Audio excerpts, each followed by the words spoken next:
No vídeo de hoje a gente vai falar sobre um assunto que eu abordo bastante lá no meu Instagram, que é a representatividade. É um assunto que eu acho importante todo mundo falar sobre, mas que eu também tenho uma preocupação a mais, porque é uma questão que me afeta diretamente como descendente de japoneses, né? Então é um tema que eu procuro falar bastante sobre por lá e que eu quero trazer mais por aqui também, até porque foi um dos temas pedidos naquela pesquisa que eu fiz há algum tempo, então eu fiquei muito feliz por isso. E eu achei a oportunidade perfeita para falar sobre representatividade, que é o livro Teoricamente Princesa, da Alyssa Cole. Bom, eu recebi esse livro da editora Planeta justamente por causa da representatividade, né? Quem me acompanha lá no Insta e aqui sabe que esse não é exatamente o meu tipo de leitura, não quer dizer que seja ruim, tá? Só quer dizer que não é realmente o tipo de livro, o tipo de história que eu costumo ler. Mas desde que eu vi esse livro rolando lá no Instagram, eu achei super interessante a premissa, porque é uma história, né, de uma princesa urbana e com protagonistas negros, e a autora também é negra. Então eu já fiquei interessada em ler. E aí a editora Planeta entrou em contato comigo para me enviar o livro, e assim que chegou eu literalmente comecei a ler na leitura coletiva que está sendo ainda organizada pela Lohane do Afroliterário. Vou deixar o arroba dela aqui e enfim, ainda tá rolando a leitura, mas eu já terminei e já quis conversar com vocês sobre esse livro. Então eu vou falar um pouquinho sobre o livro, óbvio, sobre a minha experiência, etc, mas eu quero também falar, focar na questão da representatividade. Então, pra gente começar a falar sobre Teoricamente Princesa, eu queria que vocês pensassem sobre todas as vezes em que vocês se sentiram representados num livro, num filme, numa série, e daqui a pouco a gente vai voltar para esse tema. Então aqui a gente conhece a Naledi, eu não sei se fala Naledi ou Naledi. Ela é uma mulher vivendo sozinha em Nova York, né? Ela perdeu os pais, ela é órfã, a infância dela ela passou por lares temporários. Ela se tornou uma epidemiologista, então ela se desdobra em mil para dar conta da pós-graduação, do trabalho. Ela também trabalha como garçonete no restaurante do instituto que ela trabalha. Enfim, é uma vida bem corrida, e por ter passado, né, por essa perda tão cedo e por ter vivido em vários lares temporários e ter sido rejeitada por várias famílias, ela cresceu com as defesas dela totalmente montadas, né, porque ela já perdeu muito. Então ela é uma pessoa bem fechada. E do outro lado nós temos o Tabiso, também não sei exatamente como se fala, que é o príncipe do reino de Tesolo. E o que acontece é que a Naledi, ela era a princesa, a noiva prometida, né, do Tabiso, quando eles eram crianças. É uma tradição, né, do país dele, e ela nasceu lá, a família dela é de lá, e ela foi a noiva prometida. Noivaram ainda crianças e tal, e depois aconteceu alguma coisa que os pais dela e ela foram embora para os Estados Unidos, e aí, né, tudo deu errado. Então o Tabiso ele precisa casar, né, porque ele tá sofrendo uma pressão ali da sociedade, da família, e ele decide então que quer procurar a Naledi. E aí ele vai para Nova York, porque ele sabe que ela tá lá, e encontra ela, só que nisso ele é confundido por ela com um plebeu, né, com uma pessoa qualquer, vamos dizer, né, não com um príncipe, e aí ele acaba entrando nessa rede de mentiras. Enfim, a história parte dessa premissa, e aí eles obviamente se apaixonam. Não tô falando nenhum spoiler, tá, são coisas todas que estão na sinopse do livro, e a partir daí a gente começa a acompanhar o romance dos dois, e essa questão dele tá mentindo pra ela sobre a identidade dela, aliás, sobre a identidade dele e também sobre a identidade dela, né, porque ele sabe quem ela é, e ela não tem nenhuma ideia sobre o passado dela, sobre os pais dela. Ela era muito pequena quando os dois morreram, então ela realmente não tem nenhuma lembrança, nenhuma informação sobre quem ela é de verdade. Essa leitura é uma leitura bem leve, bem fluida, bem gostosa, assim. Eu li esse livro em poucos dias porque ele é realmente muito gostoso de ler. A Naledi é uma personagem bem cativante, né? Ela é bem querida, assim, a gente quer ser amiga dela, a gente torce por ela. Eu acho que ela é esse tipo de personagem. Já o Tabiso, ele chega, né, pra ela com uma postura de um homem que é um príncipe, literalmente, né, e que tá acostumado a ter todo mundo aos pés dele também, literalmente. Então ele tem algumas atitudes que vão deixar a gente meio assim, ressabiado, mas é legal ver, acompanhar. Eu acho que a autora fez isso de propósito, e é legal acompanhar a evolução dele e ele descobrindo algumas coisas, justamente porque a Naledi mostra isso pra ele, né? As realidades deles são muito diferentes, né? Dela em Nova York como uma órfã e dele ali no reino dele de Tesolo, enfim. Então é muito legal ver ele aprendendo muitas coisas sobre a realidade da Naledi, até porque no começo ela não sabe que ele é um príncipe, né? Então nem tem como eles fazerem esse intercâmbio. É realmente ela mostrando várias coisas pra ele. Eu amei que esse livro aborda, sim, o machismo e o racismo, né? Só que dentro da proposta do livro, então não é nada muito escancarado ou muito...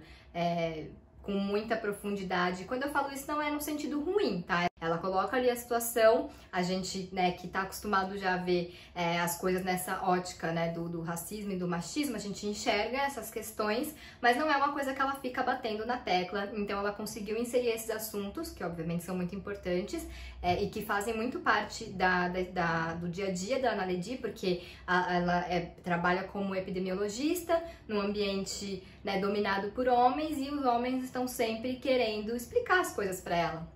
Então eu acho que são temas que são muito importantes de ser abordados e que fazem parte do contexto da protagonista, mas achei que a autora conseguiu embutir esses temas de uma maneira que ficou natural, que ficou homogênea com toda a proposta do livro. O romance é bem gostoso de acompanhar, mas ele é realmente, né, de uma comédia romântica, então não tem grandes surpresas, né, sobre o que vai acontecer. A gente só gosta de acompanhar porque realmente é divertido e é envolvente. Então, não esperem grandes surpresas nesse quesito. Mas, mais uma vez, é a proposta do livro, então tá tudo certo. Esse livro também tem uma pegada mais hot, vamos dizer. Então, tem algumas cenas de sexo, assim, algumas, e são bem detalhadas. Eu, particularmente, não gosto tanto, como já falei em outros vídeos, mas é realmente uma questão de preferência, tá? Não tem nenhum juízo de valor aqui de melhor ou pior, então só tô avisando porque, assim, se você gosta, ótimo, mas se você não gosta tanto e mesmo assim quer ler, enfim, vá preparado para esses momentos, mas não é nada demais, e são coisas que estão dentro do contexto, tá? Não é nada exagerado, é só realmente um aviso que eu dou, porque eu já esperava que tivesse essas partes.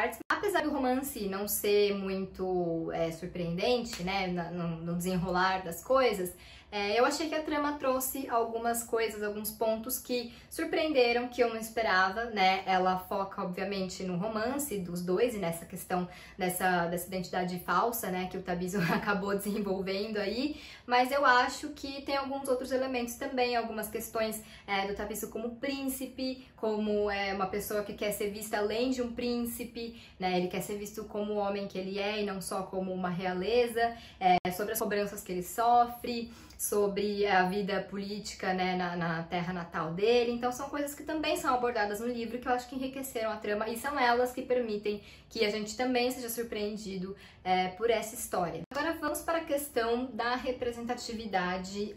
Como eu falei, é um tema que eu gosto muito de conversar sobre lá no meu Instagram.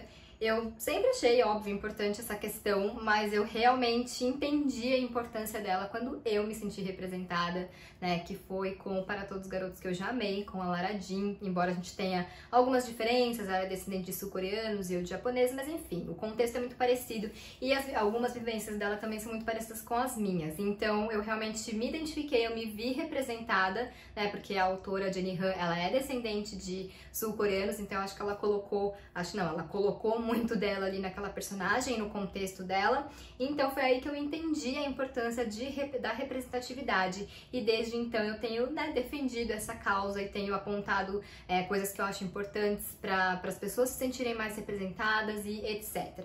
Então a minha leitura, na verdade, teoricamente princesa, girou em torno disso, né, em perceber a importância desse livro em relação à representatividade. Eu acho que todo mundo tem que olhar para a questão da representatividade. Quando a gente vê um personagem, né, que foge dos padrões em vários sentidos, a gente se vê representado nele de uma maneira geral, né? Acho que o fato de existirem personagens que fogem daquele padrão que a gente está acostumado, automaticamente faz com que nós, que não fazemos parte do padrão, nos enxerguemos capazes de ocupar esses espaços. Então, mais uma vez, é por isso que eu acho que a representatividade é tão importante, porque não é só sobre aquele grupo exatamente que está sendo representado. Mas eu só quero realmente reforçar que a questão da representatividade é muito importante para todo mundo e que todo mundo tem que olhar para ela, tá? Então não é uma coisa assim que só alguns grupos têm que prestar atenção, não, é todo mundo, né?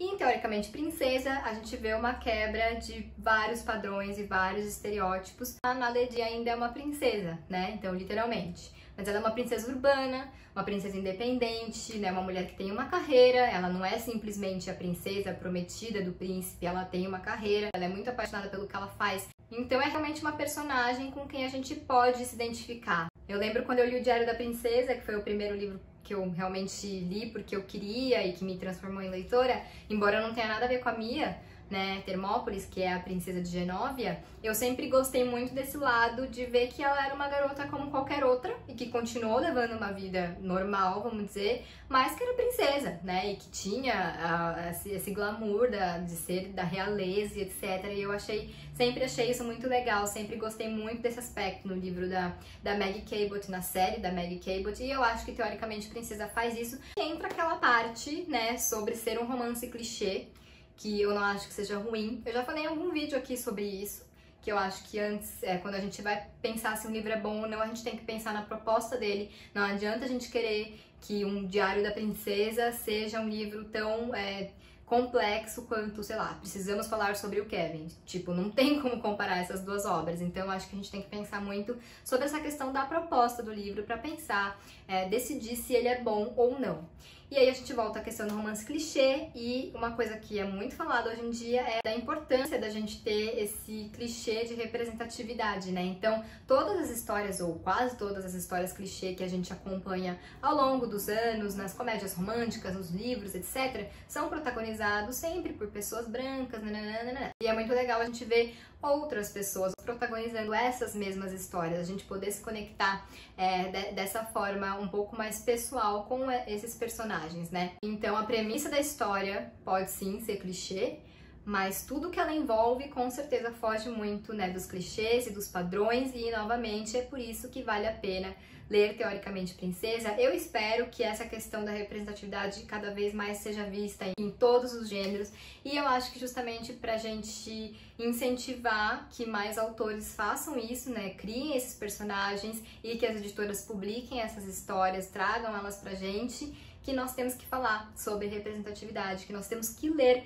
sobre representatividade e também histórias que tenham isso muito forte. Bom, então é isso. Acho que eu falei tudo que eu queria sobre Teoricamente Princesa. Como eu falei, é um livro que eu acho que é muito legal da gente ler com esse olhar da representatividade. Também é um livro muito gostoso de ler, né, pra quem tá afim de um romance, etc. Mas, como eu falei, eu fui ler pela representatividade e não me arrependi. Foi uma ótima experiência. Aqui atrás tem um blurb da Entertainment Weekly falando que Teoricamente Princesa é um conto de fadas sim, mas consistentemente fundamentado na realidade, que torna o feliz para sempre mais gratificante. Eu acho que isso realmente define muito bem. A Alyssa Cole conseguiu fazer essa mistura entre conto de fadas e realidade, né? E realidade 2020. Então é um livro realmente muito legal nesse aspecto. E é isso, então fica a minha recomendação de leitura de hoje, Teoricamente Princesa, da Alyssa Cole. Se você já leu, eu quero saber o que você achou. Me conta se você não leu, se você ficou com vontade de ler. E se você ainda não é inscrito no meu canal, se inscreve, por favor, curte, compartilha esse vídeo e a gente se vê em breve.